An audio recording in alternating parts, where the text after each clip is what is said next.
Good evening.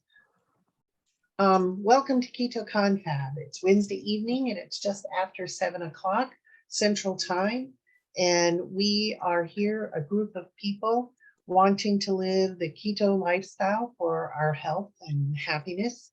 And we welcome anyone from people who are totally new to keto and just want to learn more, or people who are veterans who want to share their experiences with us.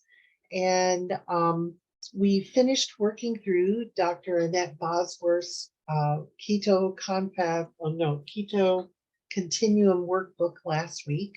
And this week, I thought I would share with you a couple of books that I stumbled upon in my professional life. Now, professionally, I work in alternative healthcare. And on the screen, you'll see Health and Life Center. That's the name of my business. And I work with people from birth to 92 or whatever, death. And I work on all kinds of issues, dietary issues, movement issues, emotional issues. And one of my specialty areas is pregnancy, birth, and fertility. And that is because some 30 years ago, I became a childbirth educator and a professional birth attendant, doula, and worked on my midwifery skills. And I delivered about 100 babies. I haven't done any baby delivering since I delivered my last child. Oh, no, I did. My daughter, my oldest daughter's 2 children, I helped with their deliveries. But I don't regularly go out to births anymore, but I do work with couples who are experiencing fertility problems or pregnancy issues, or they want to get healthy before pregnancy. So in the course of my work, I read a lot of books. And I currently have a couple of clients who are having trouble conceiving. And so I was looking around for some new books to see what I could find out about what's new in fertility, what's new in the birthing world or the pregnancy world. And what I found 2 books, and I want to share them with you because they surprised me. Actually, they shocked me when I started reading them. One of my new clients got off the birth control pill about a year ago, and her menstrual cycle has not returned. And so because of her, I decided to purchase this book called Beyond the Pill by Dr. Jolene Brighton. And in here, she discusses some of the side effects, long-term side effects of taking hormonal birth control. If you've taken hormonal birth control at any time during your life for more than 6 months, it can have many long-term side effects that most doctors don't tell you about. And what I was surprised to find in this book, the Beyond the Pill book, was that she talks about how our hormonal system gets unbalanced by using the pill, and that unbalances our gut microbiome, and that unbalancing of the gut microbiome then further imbalances our endocrine system and our liver and pancreas and their ability to process sugar. And we get into an insulin resistance issue because you're on the birth control pill. And I'm like, say what? Insulin resistance because of the birth control pill? I had never heard of that before. Certainly have heard lots of side effects from hormonal birth control throughout the years. But then I kept reading in this book, and she discusses the way to fix these problems and many others. And basically, she uses the keto diet to repair all of the ills brought on by using the birth control pill.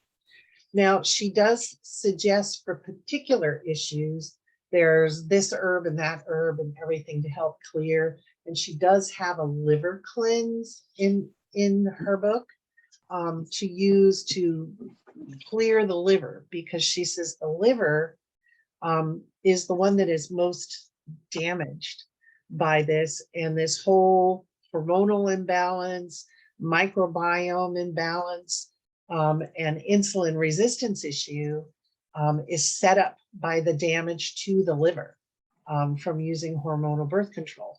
Now, she goes on in this book to discuss how autoimmune disorders many times have their root in using a hormonal birth control pill for at least 6 months, sometime in your lifetime.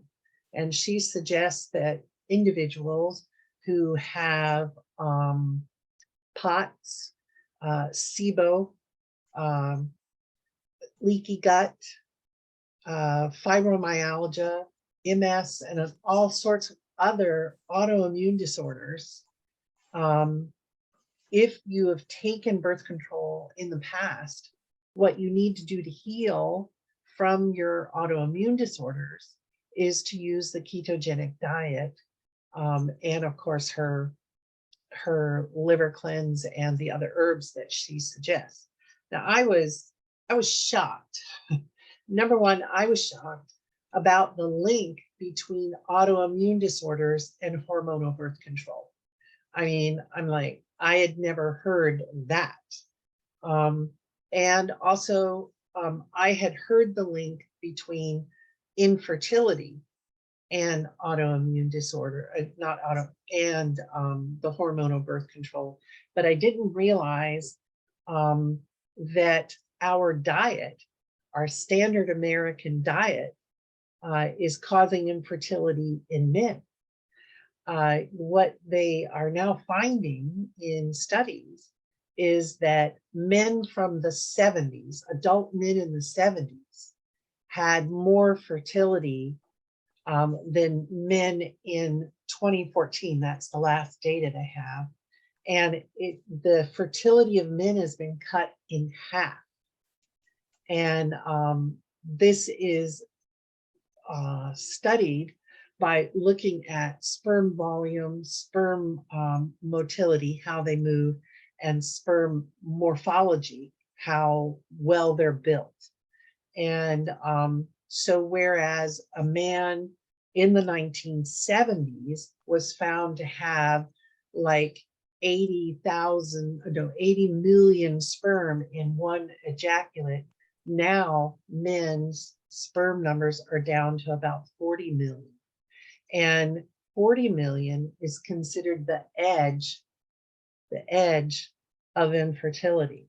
If you get below 40 million in each ejaculate, then men are considered to have male infertility. And they've correlated this to the rise of the American diet, the standard American diet. And low but the fat. thing is, the thing is though, I mean, if you find a correlation, I mean, correlation alone isn't gonna, I mean, if they could see, well, there are different countries that have this diet, more prevalently than others. And so if they could, look at different countries and see if they actually did. Great, good. Yeah. This reminds me of the plot of at least a couple movies I've seen, where the human race gets to a point where the birth rate gets way too low, and we face extinction as a species. Actually, that is happening in a lot of countries. France. And not just for dietary reasons, though. France and Japan. Japan. At or below replacement level. Right. In their fertility right now. And one of the reasons I think that Japan specifically, I don't know anything about France, but what I think is happening in Japan is the alcohol consumption and tobacco use because a lot of Japanese men smoke a great deal and a lot of them drink a lot. And I learned working in infertility that a man that smokes just a couple of cigarettes a day drops his fertility by 40% because it um, it causes problems in generating new sperm cells, and the motility, the movement of sperm cells is less, and they go in the wrong direction, and they're not genetically sound, so they can't fertilize an egg.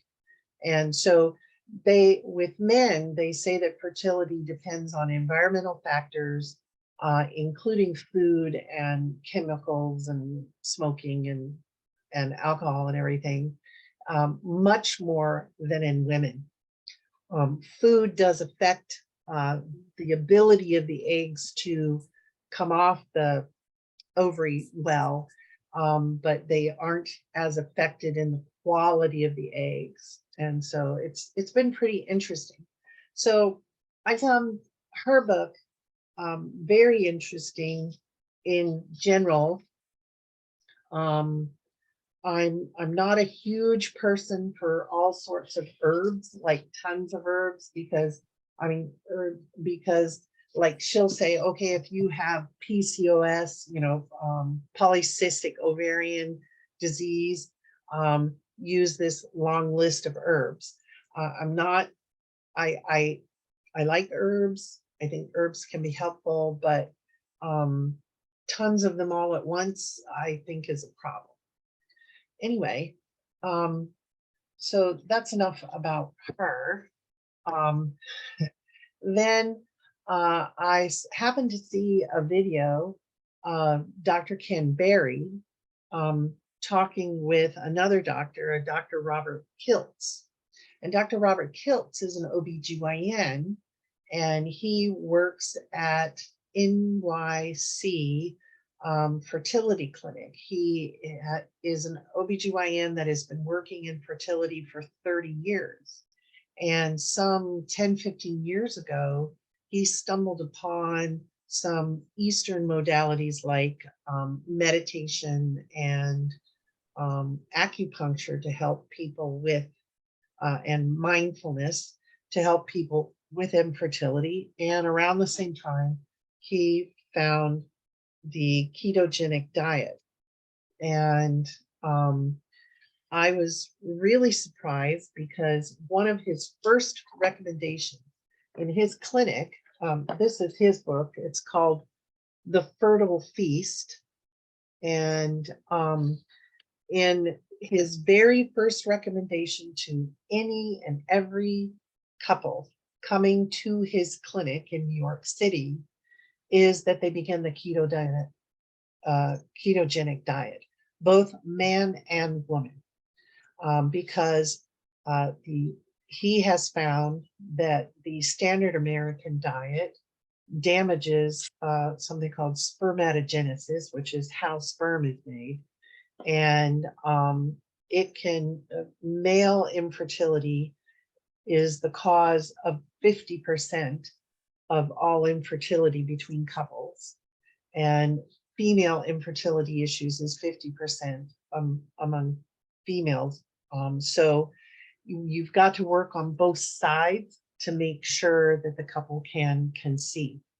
And he requires all of his IVF patients to be on the keto diet. He will not do a transfer if they are not on the ketogenic diet, because he feels it is everybody's best chance.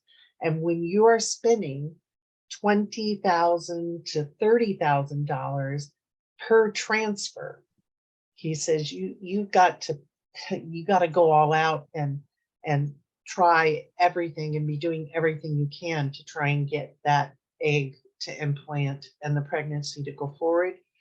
And this was one of the most interesting things with him, is that he feels that the ketogenic diet is perfect for pregnancy, and that women should be encouraged to have the ketogenic diet during pregnancy. And he says, because you need a lot of fat and a lot of protein to grow a baby. You don't need any carbs. And he is someone who believes you should have 20 or fewer carbs. He feels that the ketogenic diet can solve problems of endometriosis, fibroids, and PCOS, the polycystic ovarian disorder or syndrome.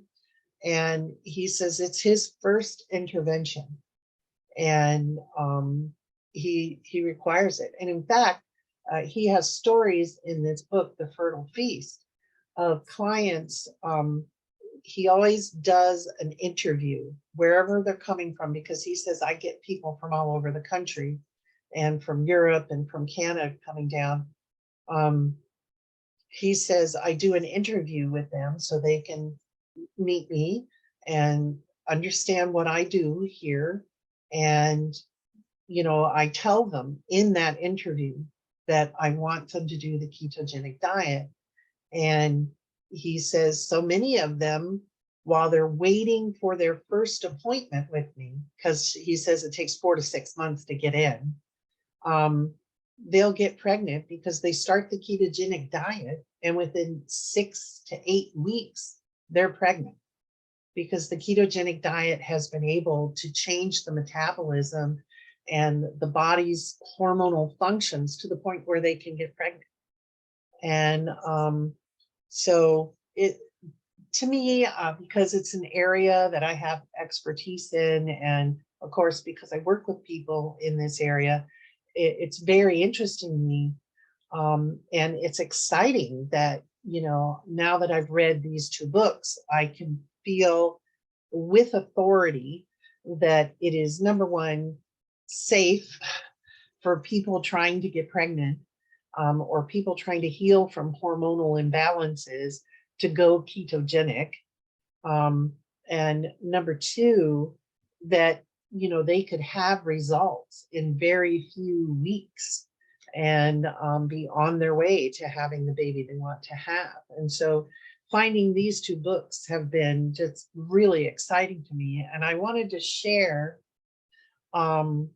some of the pages from the PDF that came from the from Dr. Kiltz's book, the Fertile Feast.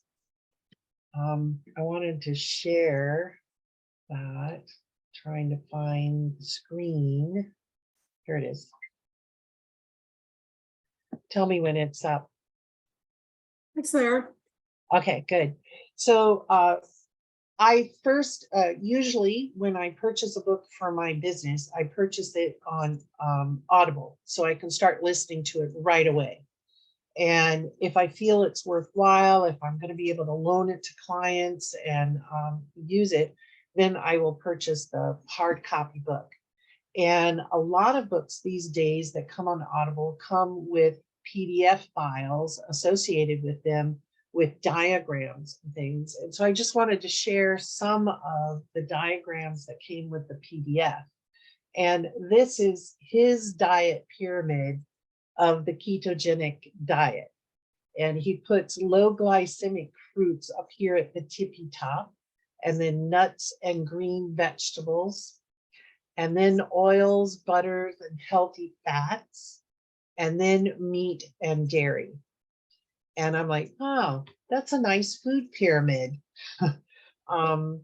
That could be useful. And I'm probably going to photocopy that and give it to people or take it out as a individual document and share it with clients. And then in the book, he explains ketosis and how ketosis is a good source of energy. And then he has this carb addict versus fat burner. And eating carbs cause an insulin tsunami and makes you store fat, while eating high quality fats generate ketones and help you burn fats. And this gives you metabolic flexibility. Now, of course, these are all concepts that Dr. Boz has talked to us before, so I'm not unfamiliar, but I do like his little pictures and stuff.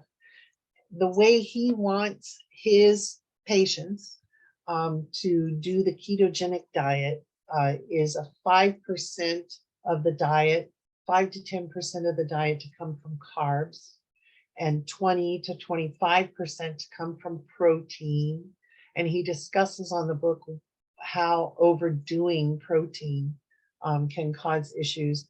And then 70 to 80% of the rest of the diet in fats. And he wants high quality fats. He doesn't want you just supplementing with a collagen or a bone broth or something. Then I liked this illustration, which is nice to share with clients about hidden sugars. That Kellogg's Raisin Bran has 19 grams and applesauce is 36 grams per cup. Even pasta sauce has 10 grams for a half cup. And an average granola bar has 8 grams of sugar. And so it's a nice little illustration about sugar content. He does talk about lymphatic flow and how sugar slows the lymphatic flow and how this can cause many problems in the body with many many health, many systems in the body. And he believes in intermittent feasting. He calls it intermittent feasting. He would like people to fast 14 to 16 hours of the day, and then you have a 10-hour or an 8-hour window. That's what he wants his clients to get to.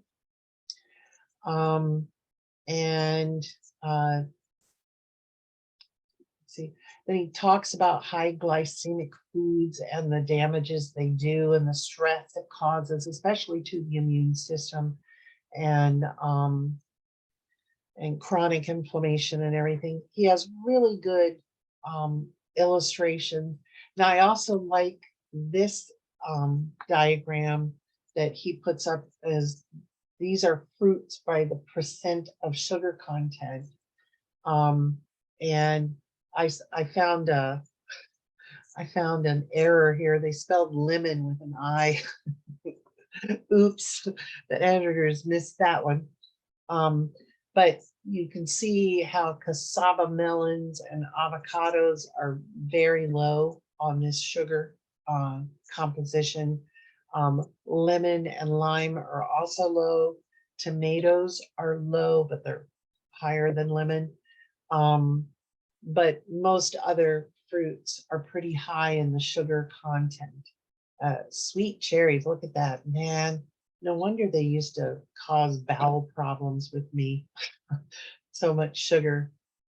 And he, of course, talks about the increase in obesity in the United States. This starts in 1960. There were close to 0% extremely obese men, and now we're up to like 5-6% of men in 2014 are extremely obese. And in 60, there were 10% of obese men. Now we're up to almost 40%, 35 to 40%. And then overweight men were about 40%, or a little less than 40% in 1960. And they're about at the same place. So we are increasing greatly the number of obese and extremely obese men. And the trend is the same for women. In fact, I think, well, there were obese women at like 15%, and now they're over 40%. So that's pretty sad. Then he has this chart on hidden sugar content. And look at this Starbucks vanilla buttercream cupcake. Ooh, 34 grams. But this Dunkin' Donuts banana chocolate chip muffin has 46. Ooh. Man, well, you know, now that I know everything I know about keto and food, I would have guessed that the muffins were really bad. And, but here's this Quaker Oats and Honey Natural Granola, 36 grams, that's a lot.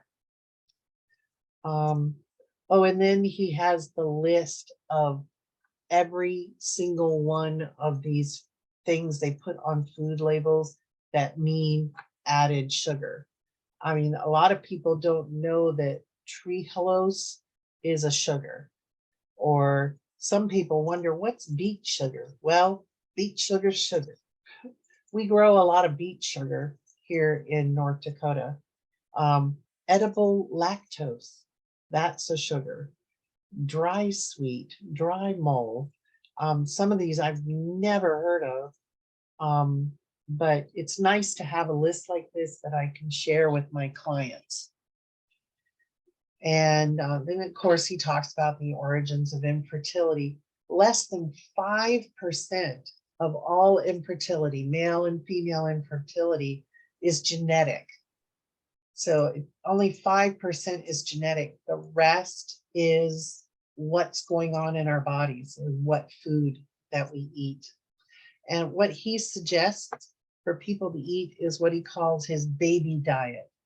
And this is bacon, eggs, butter, beef, and ice cream. Now, this is a keto ice cream, and he has the recipe in the book.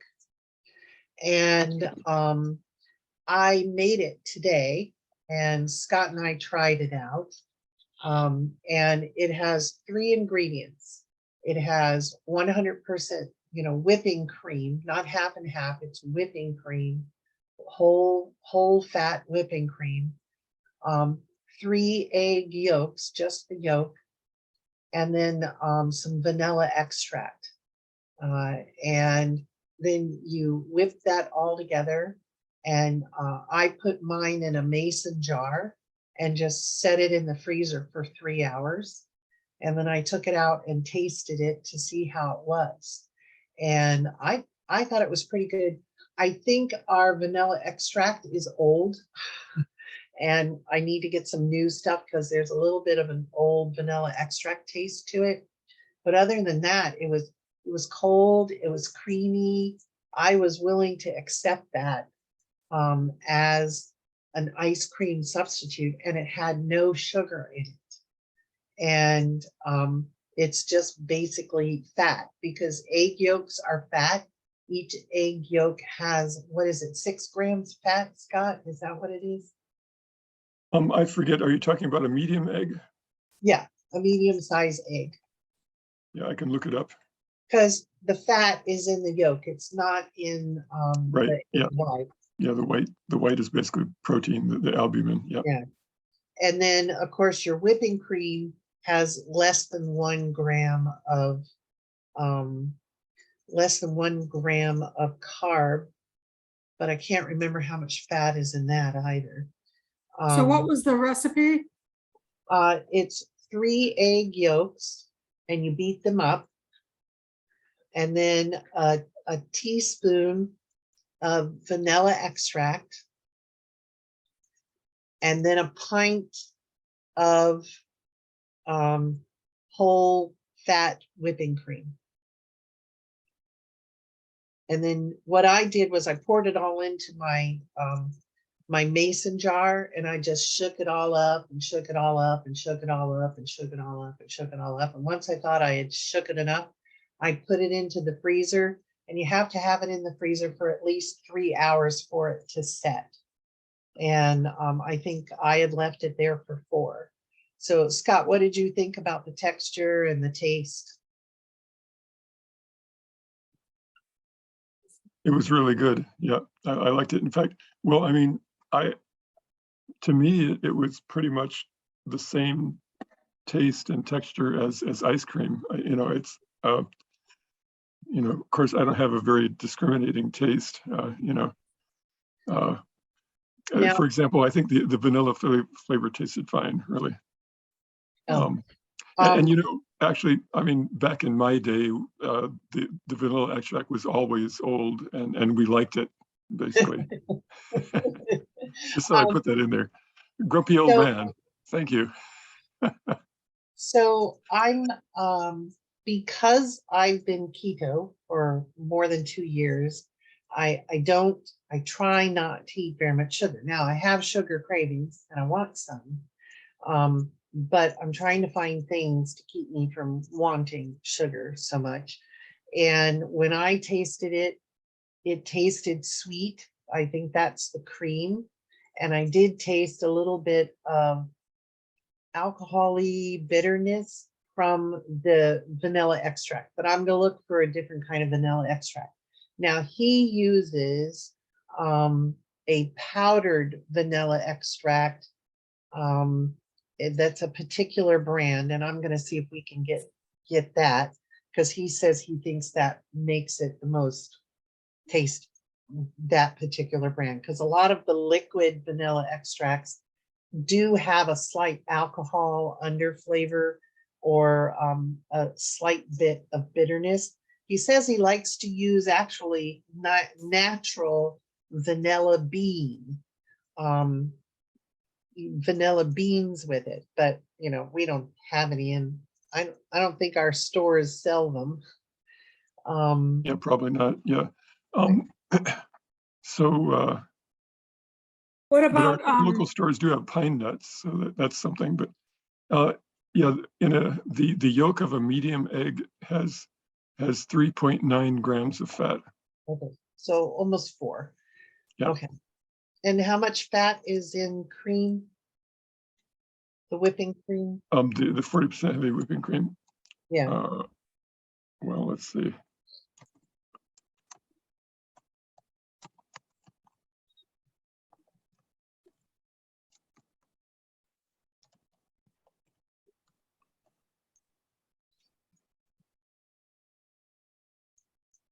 What were you going to ask, Tammy?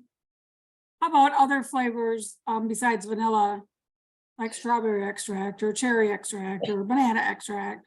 I'm sure you could make it with any flavor you want. Almond extract, vanilla extract, cherry, whatever. Yeah, I think you could experiment with different extract flavors.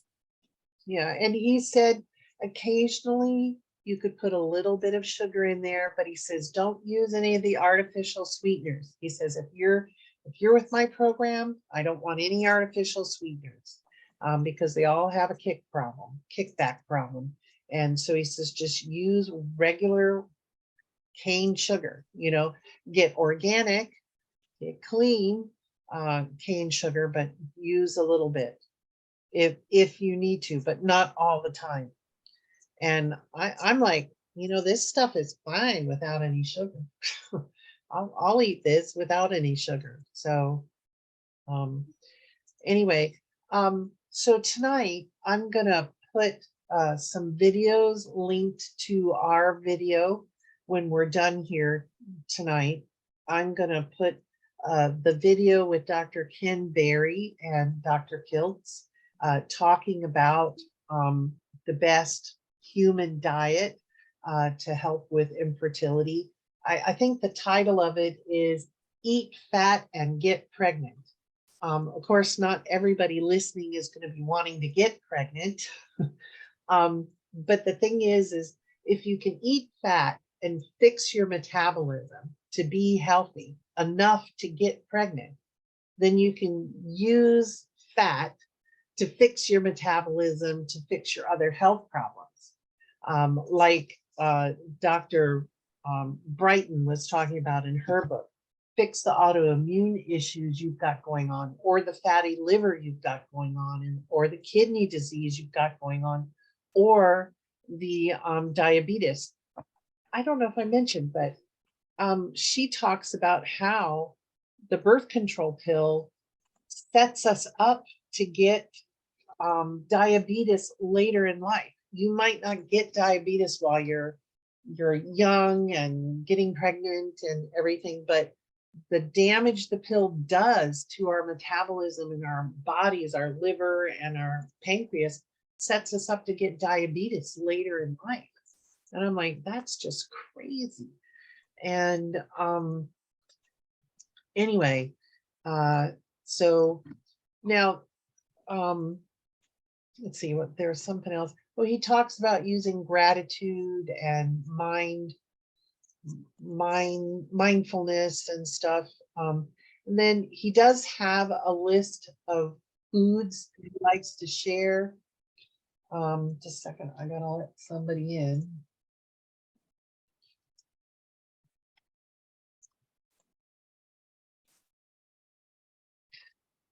He does have a list of foods that, he talks about. These are the best sources for finding the proteins and the fats that you should eat on this diet.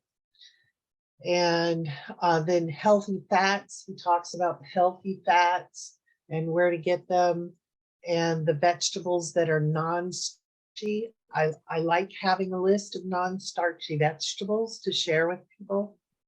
And then fruits. The one fruit that you can have as on a regular basis in your diet would be avocado. But of course, he says you can use lemon and lime. In fact, I think in the video, I have a video of him making his ice cream. Now he uses an ice cream maker, but like I said, you can just get a mason jar and shake it up and then just put it in the freezer for 3 hours. You don't need to purchase an ice cream maker. In fact, the ice cream maker he has is like $179. And I'm like, yeah, I'm not going to spend that. Yes, I looked it up on Amazon.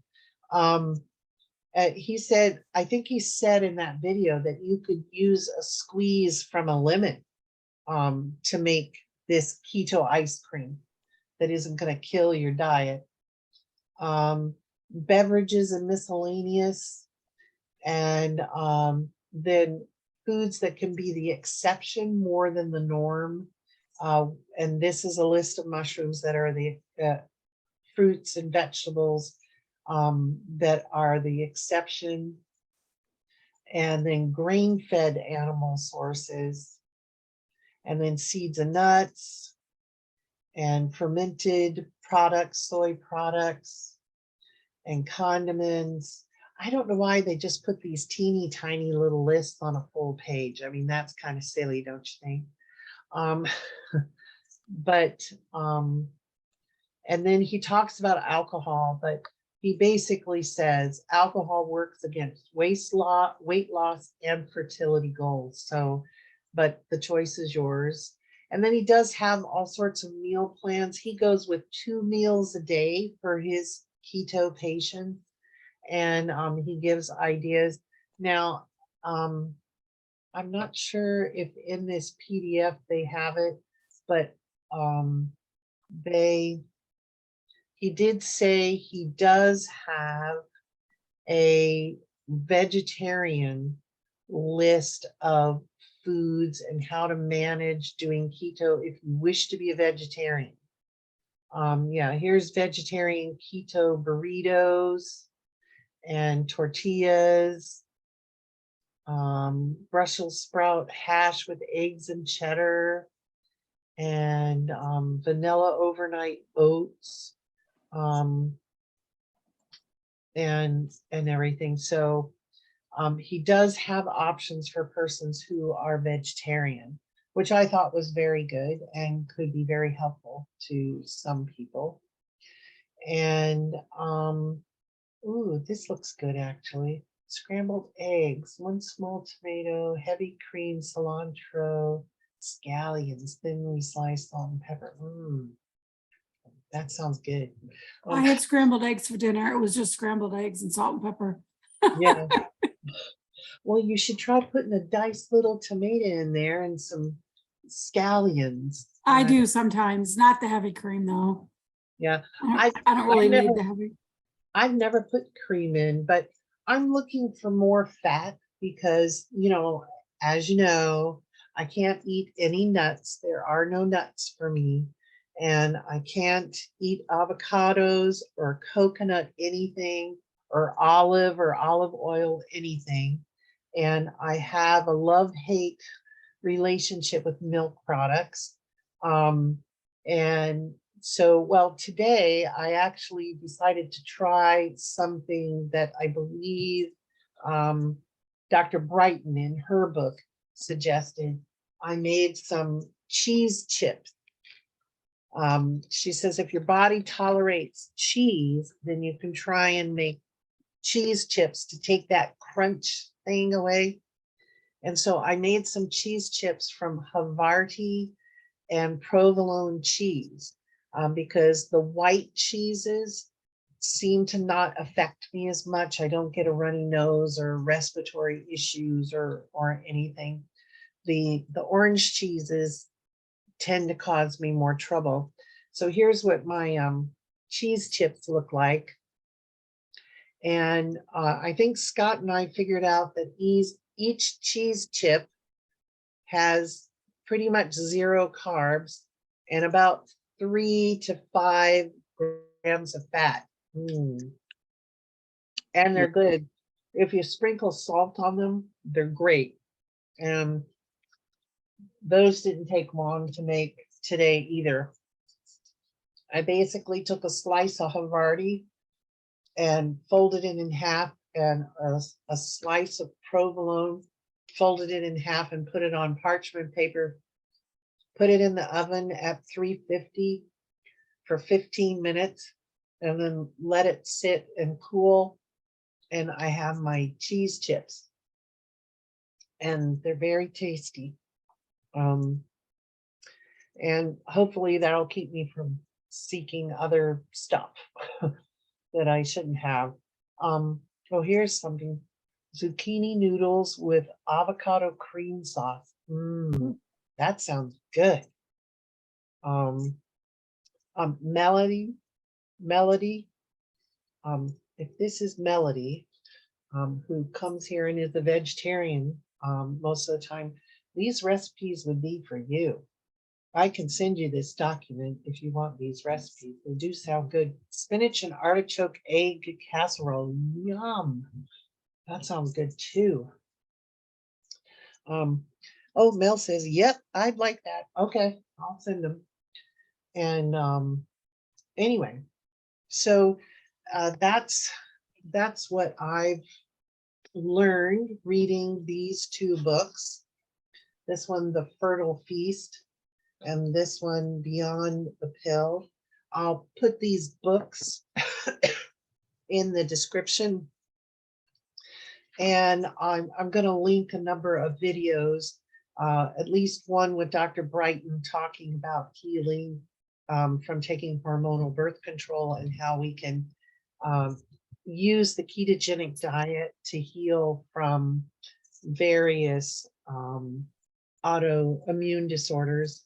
And then I'm going to link Dr. Kiltz's video of him making keto ice cream. And but remember, you don't have to have an ice cream maker to make it. You just put everything into a mason jar and shake it up, and then put it in the freezer for 3 hours, and it works perfect. You don't have to have an ice cream maker. And I'm going to stop sharing my screen now. And I'll also put up that interview with Dr. Kiltz and Dr. Berry, where they talk about the best human diet. And so, yeah. So any questions, comments, snide remarks from anyone? I'm sorry you came in late, Mel, but I think you might get some good information from tonight, and I will send you the document. And anyone listening on the replay, if you want a copy of the document that I've been showing, just put a comment in the video, the Keto Confab video, and I can email it to you. I'll comment back, and you can send me your email, and I can send it to you, because the recipes are pretty good. Yeah, at least they sound yummy. And I might try and make, some of these for my daughter, because she could use a different casserole here or there. It'd be pretty good. Anyway, so anything else? Does anybody have any questions? Anybody want to tell something good that happened with them and their diet or something this week? Tammy's got nothing. How about you, Mel? Anything?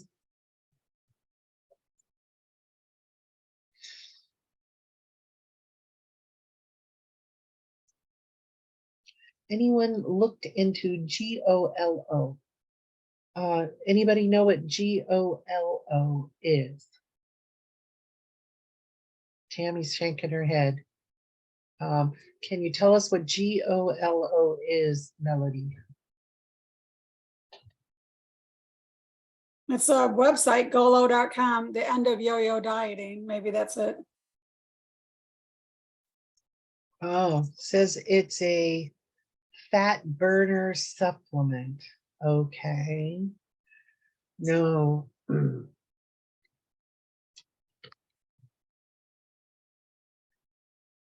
Okay, I found a website that says GOLO reviews and complaints. We've tested them all. We talk about insulin resistance. So Okay. It's supposed to work with keto. all natural plant and mineral-based dietary supplement that is clinically proven to work. Uh-huh. So they selling you something. Yeah, that's It supports fat burning, hunger control, immune function, and weight loss. It's a pill. okay. I'm not going to take a pill and then Yeah. still eat what you want to eat. I'm not going to take a pill either, because guess what? If it was that easy, everyone would do it.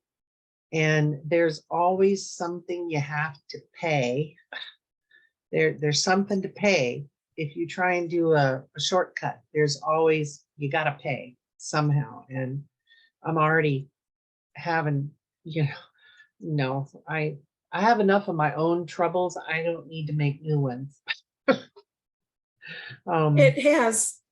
It has 7 plant extracts and 3 minerals in a proprietary blend that works together to stop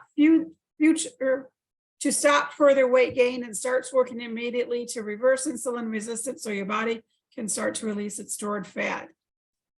It targets visceral fat. It targets it. Like it can pick what kind of fat. Sure. So no, I have not heard of it. And Yeah. Well, if I was going to take a supplement for my insulin resistance, I would probably go with something called Insulo. And Insulo is a supplement that you can get over the counter. And it's been used for years to try and help women with polycystic ovarian syndrome. Because some doctors, some OB, yes, I think that's how you spell it, Mel. INSULO. I can look just a second. I have a printout about it. before you go, sign up for weight loss tips. Okay. Okay. Insulo. No, it's INOSITOL. And Insulo is sometimes referred to as vitamin B8, naturally occurs in foods such as fruits, beans, grains, and nuts. What do we know about those? Most of those have carbs. Fruits, beans, grains, and of course nuts have some carbs, but they're lowering carbs. However, research, your body can also produce this okay, I don't know how to say it right, from the carbohydrates you eat, which we're trying not to eat carbohydrates. So why would I take a supplement? However, research suggests that additional inositol in the form of a supplement may have numerous health benefits.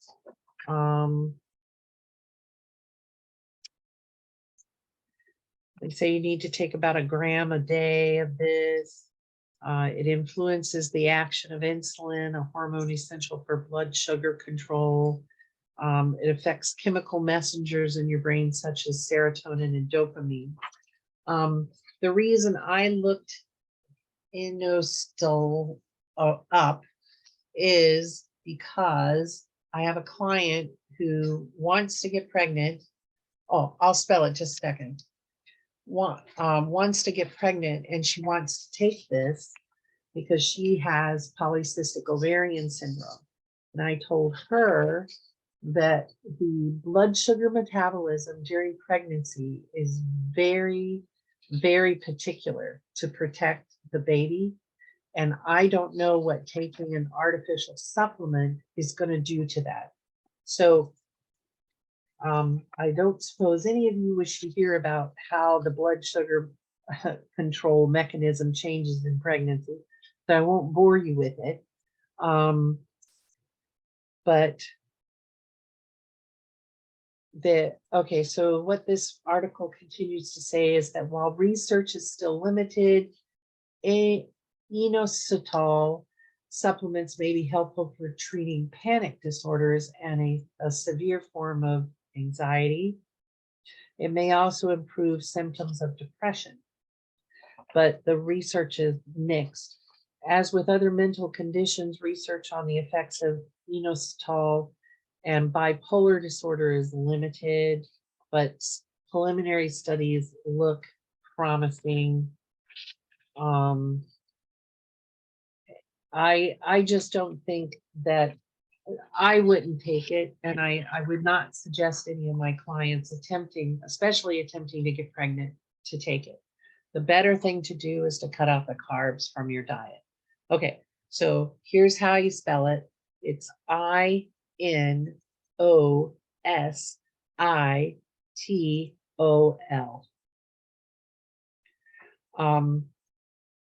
This Golo sounds like it works similar to inositol.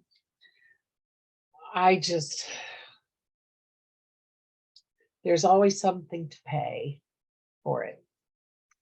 And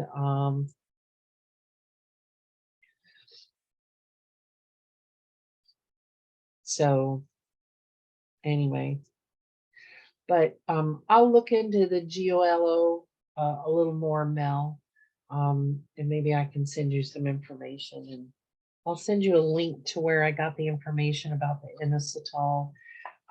But the root problem here with weight gain and weight retention and insulin resistance is we've got to change what we're taking in. And if we're taking a supplement that, mimics the effect of carbs, such as fruits, beans, and grains, then, we're probably causing more trouble than we're fixing. But I'll look into it some more. Anything else, Mel?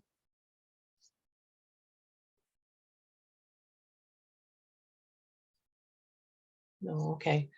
All right, well, it's just after 8, and so I'm going to go ahead and turn off the recording here.